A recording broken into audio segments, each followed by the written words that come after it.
వరకు మనం పన్నీర్ని మసాలా అన్నీ కలిపి పెట్టుకుని ఫ్రై చేసుకోవడం చేసాం కదా.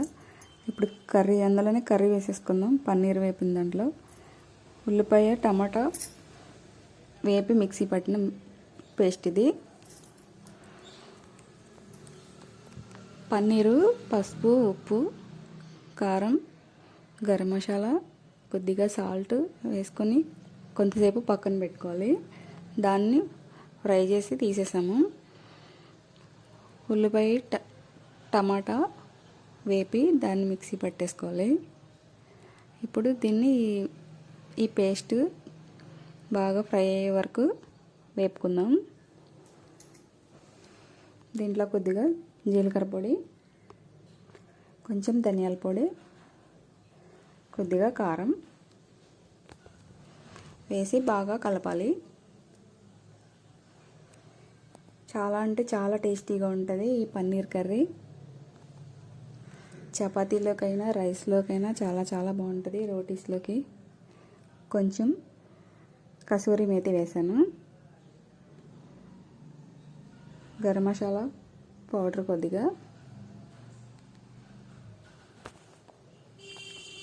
ఒకసారి ఉప్పు చూసుకుందాం సరిపోయింది లేదో. కొద్దిగా వేస్తున్నాను. రుచికి సరిపడా ఉప్పు, కారం. ఇది బాగా ఫ్రై అయ్యే వరకు వేగనివ్వాలి. అప్పుడు వేపు పెట్టుకున్న పన్నీర్ ముక్కలు కూడా ఇందులో వేసేసుకోవాలి. ఈ పన్నీరు స్నాక్స్ లాగా కూడా తినొచ్చు, అలా వేపుకొని. చాలా టేస్టీగా ఉంటుంది.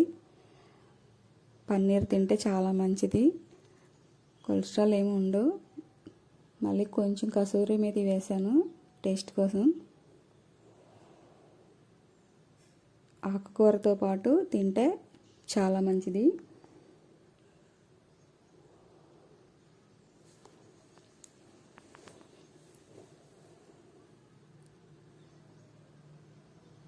అంతేనండి, ఎంతో సింపుల్గా ఈజీగా పన్నీర్ కర్రీ డాబా స్టైల్లో రెడీ అయిపోయింది.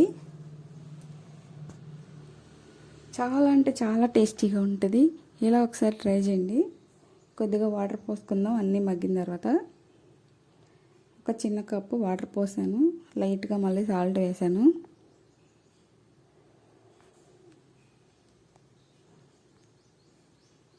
పన్నీర్కి ఉప్పు, కారం, పసుపు, గరం మసాలా పట్టించి పక్కన పెట్టుకుని ఫ్రై చేసుకుంటే చాలా టేస్టీగా ఉంటుంది కర్రీ. మీరు